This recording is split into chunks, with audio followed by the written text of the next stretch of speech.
झारखंड से दारू पी के बहलिया बिहार गे छौरी। झारखंड से दारू पी के बहलिया बिहार गे छौरी। रजौली बॉर्डर पर धर ले एक तो बाहर गे छौरी।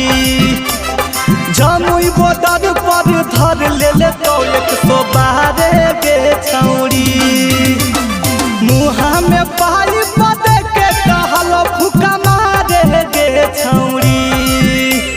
मुँह में पाई पदे के कहल फुका मारे गे छौरी। रजौली बॉर्डर पर धर ले एक तो बाहर गे छौरी। जमुई बॉर्डर पर धर ले एक तो बाहर